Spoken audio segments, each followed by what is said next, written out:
Je salue tout le monde dans le beau nom de Jésus-Christ, Nazareth, notre merveilleux Sauveur, merveilleux Seigneur. À lui soit la gloire, à lui soit l'honneur. Oui, il est le seul qui soit digne qu'on se prosterne devant lui pour l'élever, pour l'adorer, pour l'exalter. Et c'est vrai, mes amis, il est digne. Il en est digne. Alors parfois, c'est pas toujours évident pour nous d'être reconnaissant, de lui donner la gloire, la louange. Et ce matin, je veux vous encourager. Je veux nous encourager parce que je m'inclus aussi, par sa grâce, nous encourager, puisque comme je disais la dernière fois, la vie n'est pas facile ici-bas. Et dans Jérémie, chapitre 10, Jérémie, chapitre 10, au verset 6,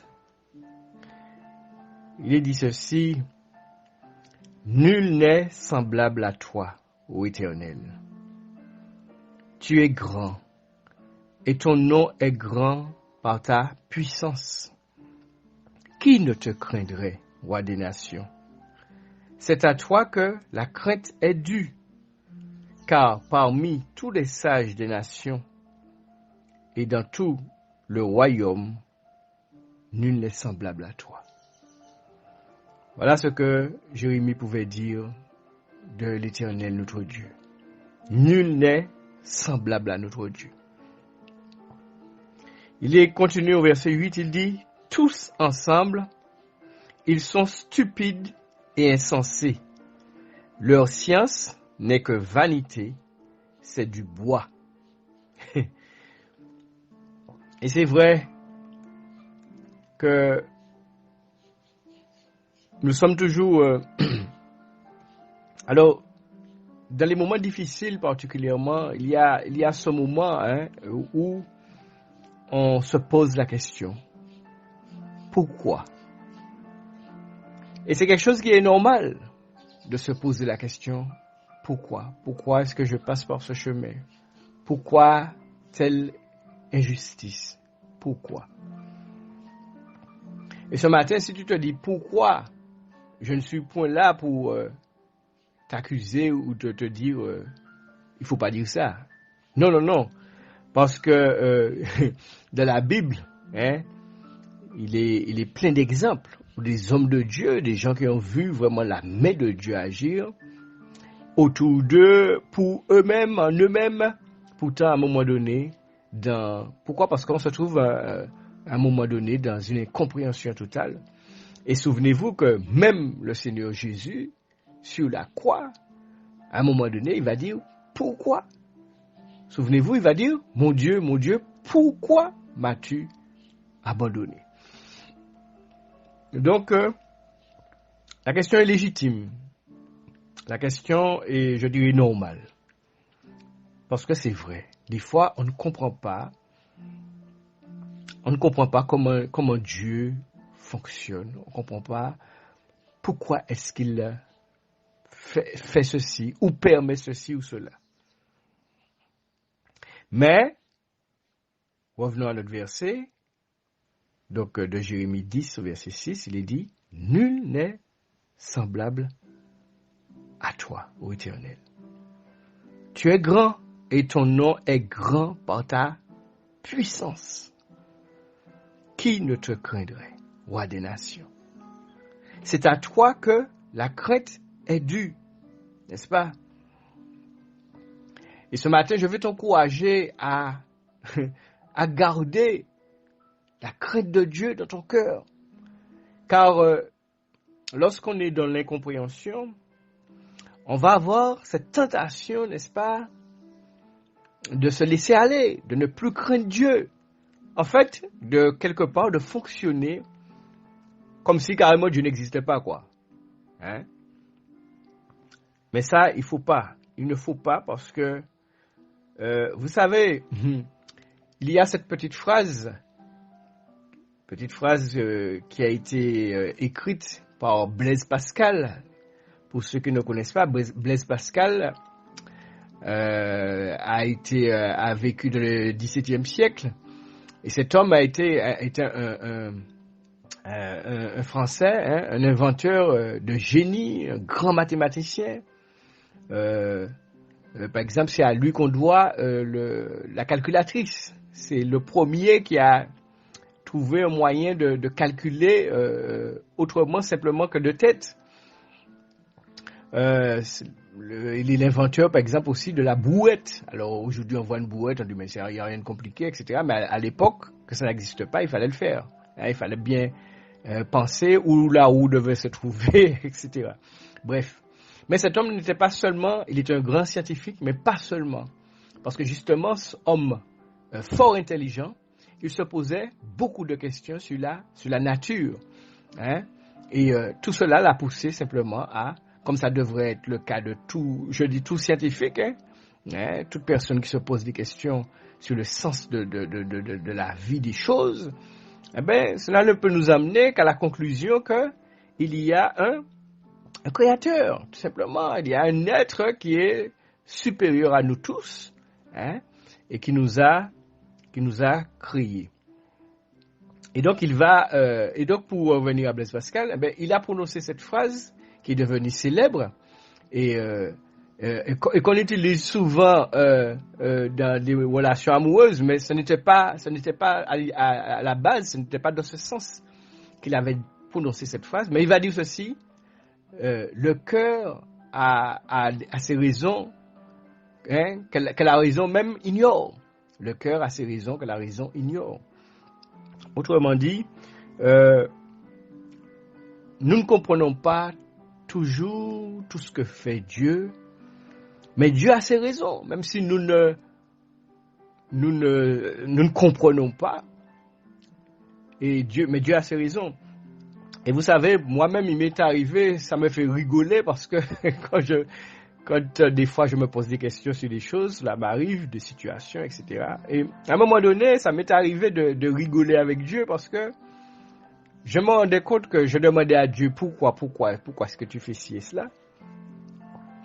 Et déjà, le fait même que je me pose la question vient de lui. Pourquoi? Parce que la capacité que j'ai déjà de me poser des questions, c'est parce que il m'a fait don de l'intelligence. Hein? Et si j'ai la capacité de me poser, de réfléchir sur les choses, etc., ça vient de lui-même. Et c'est ça que la Bible dit quelque part. La Bible dit que souvent Dieu est au ciel et puis en fait il regarde l'homme et puis lui-même il rit parce que et c'est comme ces grands scientifiques, ces hommes qui ne croient pas en Dieu parce que ils sont tellement intelligents qu'ils n'admettent pas que. Alors on va vous dire, comme j'ai lu déjà, je pense que vous avez lu cette phrase, qui a créé Dieu, hein? C'est-à-dire que l'homme, comme tout dans la nature, hein, les plantes, les arbres, les hommes, tout naît. Hein, tout prend naissance, hein, et puis meurt. Voilà. Donc tout prend naissance.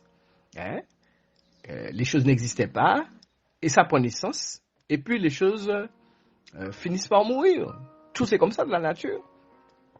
Et donc on veut appliquer cela à Dieu. Donc on dit qui a créé Dieu? Seulement Dieu n'a jamais été créé. La Bible nous dit que Dieu existe de toute éternité. Dieu a toujours existé. Alors bien sûr, cela nous dépasse. Avec notre cerveau, nous ne concevons pas, nous n'acceptons pas. Hein, l'homme naturel n'accepte pas cela. Donc il finit par conclure que tout c'est une question d'évolution, c'est-à-dire que tout s'est fait comme ça de lui-même. Mais à bien réfléchir, n'est-ce pas? N'est-ce pas, et c'est pas moi qui le dis, il est écrit dans la Bible plusieurs fois, mais n'est-ce pas insensé? Hein? La Bible dit que l'insensé dit que Dieu n'existe pas. C'est l'insensé qui dit ça. Puisque mes amis, nous devons comprendre que tout nous dit que Dieu existe.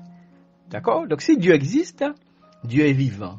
D'accord? Donc si Dieu est vivant, eh bien, Dieu connaît ma situation. Dieu connaît ma situation, Dieu voit ma situation. Alors vous me direz, mais d'accord, je suis d'accord, Dieu voit ma situation, Dieu voit mes incompréhensions, ma difficulté, hein, il est vivant. Donc dans ce cas, il a un problème. Il a un problème parce que il me regarde dans ma souffrance et puis il ne fait rien. Oui, mais ça c'est aller vite en besogne encore une fois. Pourquoi? Par exemple, si vous allez dans Lamentation, hein, vous connaissez pour la plupart ce passage, hein, Lamentation chapitre 3, hein, toujours c'est Jérémie qui parle, il se lamente, c'est pourquoi il a écrit les Lamentations de Jérémie, parce que voilà, il passe ces moments de souffrance, certainement dans ces moments-là, il s'est souvent dit pourquoi? Pourquoi Dieu? Dieu pourquoi? Pourquoi ceci? Pourquoi cela? Et au verset 19 de Lamentation 3, il va dire, quand je pense à ma détresse, à ma misère, à l'absinthe et au poison, quand mon âme s'en souvient, elle est abattue au-dedans de moi. Hein? Elle est abattue au-dedans de moi. En voilà, hein, les signes de la déprime, les signes du découragement, les signes, hein, de quelqu'un qui veut tout laisser tomber, qui veut se laisser aller. Hein, qui veut se laisser aller, mais se laisser aller pour aller où? Et puis au verset 21, il va dire, voici ce que je veux repasser en mon cœur, ce qui me donnera de l'espérance. Et qu'est-ce qui va lui donner de l'espérance? Eh bien, verset 22, les bontés de l'Éternel ne sont pas épuisées. Ses compassions ne sont pas à leur terme. Voilà. Donc, ce que nous devons retenir, mes amis, même si nous ne comprenons pas certaines choses, c'est que Dieu est bon. Vous voyez? Vous pouvez vous poser des questions sur le pourquoi, d'accord? Pourquoi je passe par ci? Pourquoi il permet cela, ceci ou cela? Mais il y a une question qu'on ne peut pas remettre sur la table, c'est la bonté de Dieu. Dieu est bon, mes amis. Dieu est bon. Et il dit que ses bontés, ses compassions ne sont pas à leur terme, elles se renouvellent chaque matin. Et il va dire, oh, que ta fidélité est grande. L'Éternel est mon partage, dit mon âme. C'est pourquoi je veux espérer en lui. Je veux espérer en lui. L'Éternel a de la bonté pour qui espère en lui, pour l'âme qui le cherche. Et puis, il exhorte encore en disant qu'il est bon d'attendre en silence le secours de l'Éternel. Il est bon d'attendre en silence le secours de l'Éternel. Voilà. Et donc, il faut garder cela à l'esprit. Ce n'est pas parce que nous ne devons pas faire comme l'homme, n'est-ce pas, qui se dit athée, qui ne croit pas. Justement, souvent, ce genre de personne dit, ah oui, si Dieu existait, il n'y aurait pas ci, il n'y aurait pas cela, il n'y aurait pas ci, il n'y aurait pas cela. Et comme je le dis souvent, mes amis, vous savez, un jour, il n'y aura plus de compréhension. Dieu nous l'a promis. Hein? Et il nous a promis que tel qu'il nous connaît, puisqu'il nous connaît parfaitement, eh bien, nous le connaîtrons de la même façon. Vous voyez, il a promis qu'il n'y aurait plus cela. D'accord? Alors, on peut se poser la question, mais alors pourquoi ici-bas c'est comme cela? Et je crois que la plupart d'entre vous, vous avez la réponse, mes amis. Nous avons la réponse. La réponse, c'est simplement le péché. Le péché, ton péché, mon péché, le péché d'Adam et d'Ève, notre péché, le péché. Voilà. C'est ça qu'il faut comprendre. C'est le fait de ne pas obéir à Dieu. Parce que souvent, nous sommes prêts, c'est vrai, à accuser Dieu. D'accord? Nous sommes prêts à accuser Dieu. Et il y en a un qui pousse dans ce sens. Vous savez très bien qui c'est. Hein? La Bible l'appelle l'accusateur. Il est là pour accuser les autres. Mais nous accusons Dieu. Mais nous devons savoir une chose, mes amis, c'est que nos actes, n'est-ce pas, On le dit d'ailleurs, on dit que toute action entraîne une réaction, n'est-ce pas? Donc nous devons comprendre les choses, hein? Et puis surtout, vous savez que je parlais de Blaise Pascal tout à l'heure, qui était un homme fort intelligent, qui donc quand on est intelligent comme ça, ben bon, on se pose des questions, on tortille son cerveau, on cherche à comprendre. Et l'Ecclésiaste aussi, était fort intelligent, hein, un homme d'une grande intelligence, également fort sage. Et lui aussi, il va se poser des questions, il va chercher à comprendre beaucoup de choses. Et à la fin, vous savez ce qu'il dit dans Ecclésiaste chapitre 12 au verset 15. Il dit, dans la fin du discours, écoutons la fin du discours, dans tout ce qu'il a dit, voilà ce qu'il faut retenir. Il dit, crains Dieu et observe ses commandements. Voilà.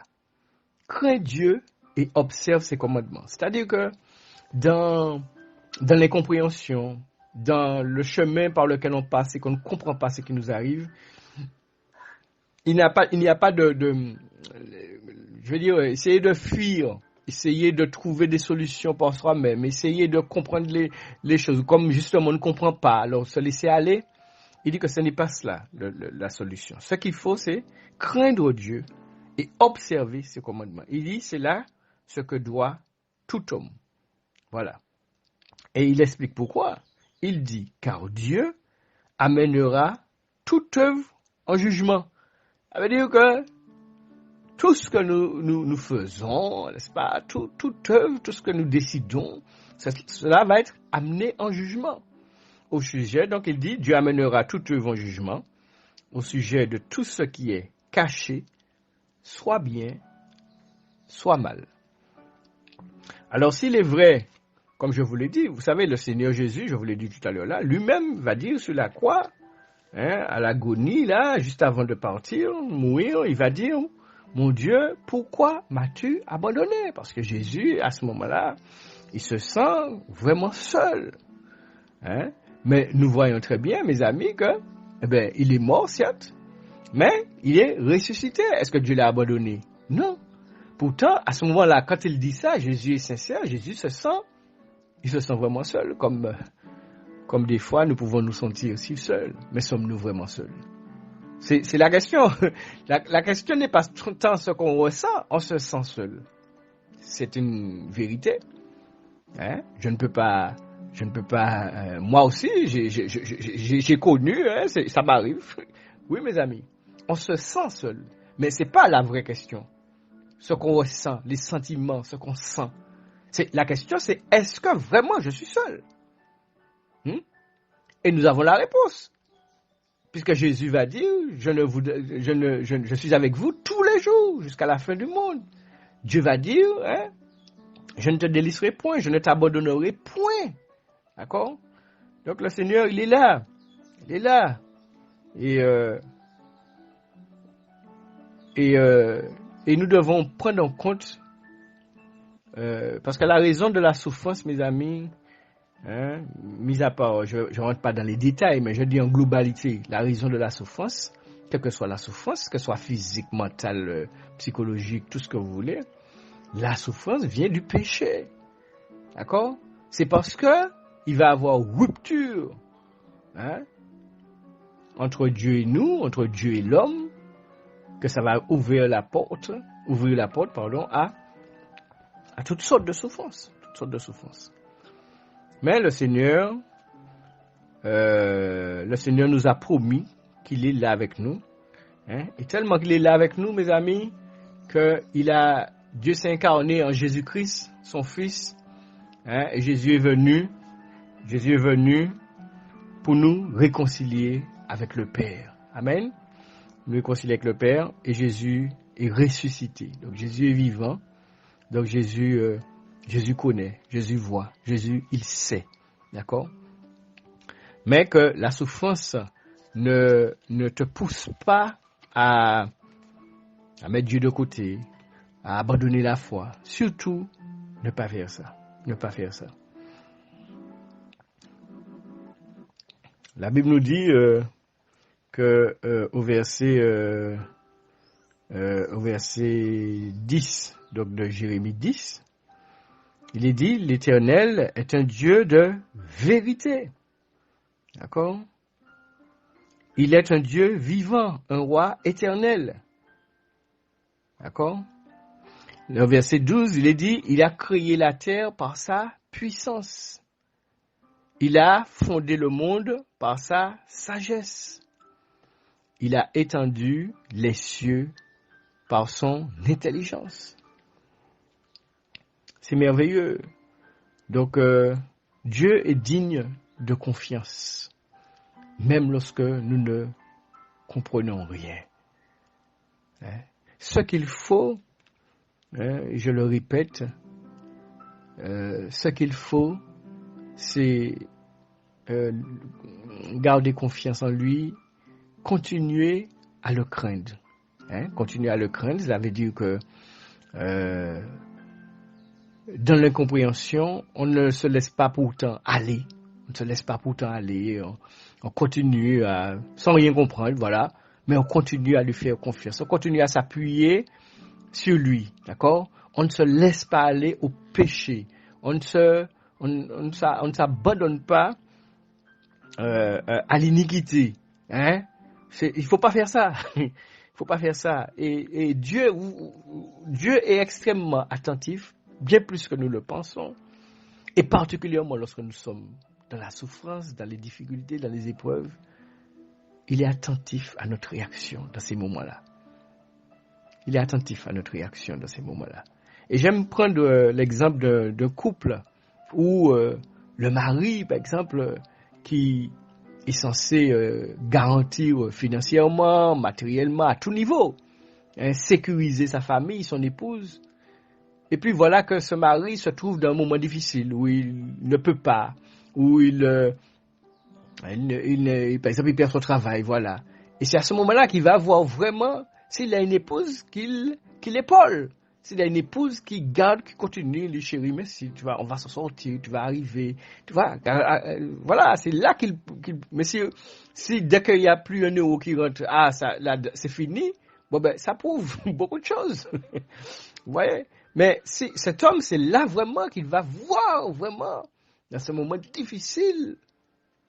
Ça peut être la maladie, c'est là que, et d'ailleurs ça se vérifie chaque jour, c'est là qu'on voit vraiment s'il y a l'amour, c'est là qu'on voit. Et donc Dieu pareil, donc Dieu regarde comment son enfant agit dans les moments difficiles. Et au verset 13 de Jérémie chapitre 10, il dit, à sa voix les eaux mugissent. Donc je reprends verset 12, il dit qu'il a créé la terre par sa puissance. Il a fondé le monde par sa sagesse. Il a étendu les cieux par son intelligence. À sa voix, les eaux mugissent dans les cieux. À sa voix. Il fait monter les nuages des extrémités de la terre. Il produit les éclairs et la pluie. Il tire le vent de ses trésors. Et puis, le verset 14, qu'est-ce qu'il dit? Tout homme devient stupide par sa science. Ouais, vous allez me dire pourquoi ça me fait rire. Ça me fait rire parce que, tout simplement, vous savez, mes amis, je regardais quelque chose sur l'univers, puisqu'on envoie des satellites, etc. Donc Dieu permet, là encore, c'est Dieu qui il permet que l'homme découvre des choses. Et l'homme fait des choses, mes amis. Imaginez qu'on arrive à construire un appareil sur la Terre, qu'on envoie de l'espace, et le truc ne se perd pas. Enfin, oui, l'espace est tellement immense, il doit se perdre quelque part, mais enfin, il continue tout en s'éloignant de la Terre, ces satellites, à fonctionner. Donc ils envoient des images, etc. Et alors lorsque j'ai lu Tout homme devient stupide par sa science, j'ai rigolé, c'est ce que je vous explique là. Parce qu'en fait, je regardais donc cette émission et parce qu'il pensait que l'univers arrivait à un certain point, etc., etc. Mais ils se sont rendus compte que en fait, ils ont un problème avec ça parce que l'univers, mes amis, alors on parle maintenant de plusieurs univers. On parle de multivers.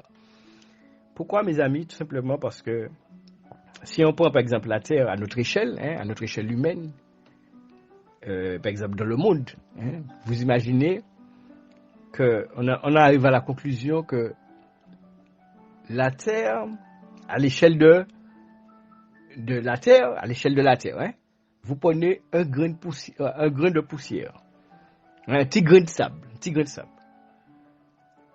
Eh bien, voilà ce que la Terre est dans l'univers. D'accord? Et là, ça commence à dépasser notre raison, ça commence à dépasser notre compréhension. Parce que même le grain de poussière que je vous dis là est déjà trop gros. D'accord? Dans l'univers. Donc, tout cela pour dire quoi, mes amis? Tout cela pour dire que notre Dieu est infini. C'est pourquoi que même si nous ne comprenons pas, d'accord? C'est normal, nous avons une intelligence. Il nous a donné une intelligence pour réfléchir. Donc nous réfléchissons sur les choses. Et à un moment donné, on se trouve dans l'incompréhension. Ça, je pense que Dieu ne nous en veut pas. Puisque le Seigneur Jésus même, comme je vous ai dit, va dire, mon Dieu, pourquoi? Il va poser la question. D'accord? Et on pose la question. Quand on pose une question, c'est parce qu'on cherche à comprendre. Parce qu'on ne comprend pas. Et ça nous déstabilise, en fait. Parce que nous aimons maîtriser les éléments. Nous aimons avoir les choses en main. D'accord? Et c'est pour ça que beaucoup, comme je disais, beaucoup sont athées. Ils disent quoi, carrément, pourquoi? Parce qu'ils ne comprennent pas. Comment ça se fait comment Dieu a fait pour créer les choses? C'est quoi ça? Mais ça c'est, mes amis, vous êtes d'accord avec moi? Ça c'est l'orgueil de l'homme. Mais oui, ça c'est la fierté de l'homme, de son ego, qui, comme il ne saisit pas les choses, eh bien, il fait une croix dessus. Il fait une croix rouge dessus. Il ne comprend pas, donc il fait une croix rouge dessus. Ça n'existe pas. Oui, et tu peux faire ça si tu veux. Sauf que c'est pas parce que tu as dit que ça n'existe pas que ça n'existe pas. Vous voyez? Donc, toi, enfant de Dieu, toi qui as un jour décidé de faire confiance à Jésus, voilà, qui, surtout au début, avant que tu demandais quelque chose à Jésus, eh bien, il te l'accordait. Donc, tu croyais que c'était ça la vie chrétienne. À peine demandé, boum, ah ouais, gloire à Dieu. Oui, mais le Seigneur ne veut pas que nous puissions aimer sa main, mes amis. Hein? C'est deux choses différentes. Hein? Aujourd'hui, on entend ça beaucoup. Moun ba même moun encore, c'est la main yo. Le même moun aimé. Ouais. Donc, non. Nous avons été dans l'alimentation de Jérémie. Il dit les bontés de l'Éternel se renouvellent chaque matin. Sa fidélité est grande. Dieu nous aime. Hein? Dieu est bon. Et Dieu, même s'il est dans le silence, parce que nous passons par les difficultés, les questions, c'est pas parce qu'il est dans le silence qu'il est indifférent à notre souffrance. D'accord? Donc, ce qu'il ne faut surtout pas faire, c'est désespérer, tout lâcher, abandonner. Non, il ne faut pas faire cela. Je rappelle, l'Ecclésiaste a dit, crains Dieu, hein? Crains Dieu et garde ses commandements. Crains Dieu et garde ses commandements. Il est dit, tout homme devient stupide par sa science. Voilà.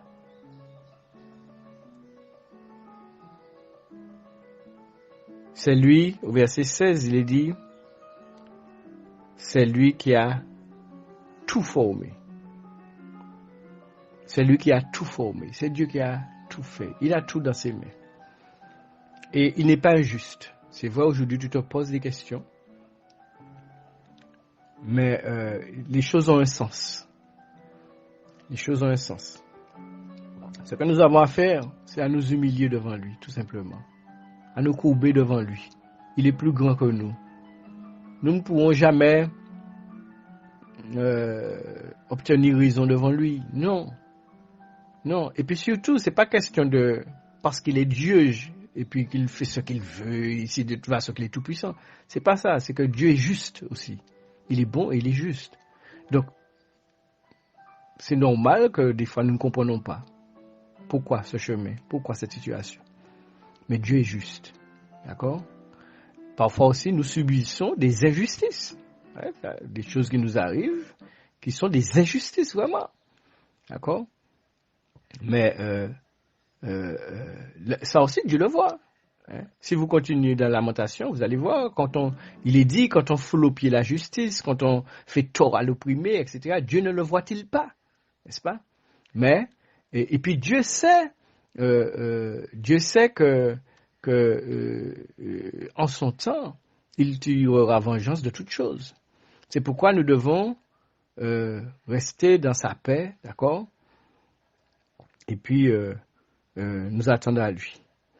Voilà ce que je voulais partager avec toi ce matin. Que le Seigneur vous fortifie dans votre foi, particulièrement dans ces moments où nous ne pouvons pas encore nous rassembler librement, justement, pour aller fortifier notre foi ensemble en assemblée, n'est-ce pas? Parce que ça fait du bien. Comme personnellement, je vous dis que ça me manque énormément. Voilà. Et donc là aussi, il faut voir le bienfait de Dieu. Lorsque nous aurons encore la liberté, la possibilité de nous rassembler librement, nous devons prendre en considération, c'est un bienfait de Dieu, c'est une grâce.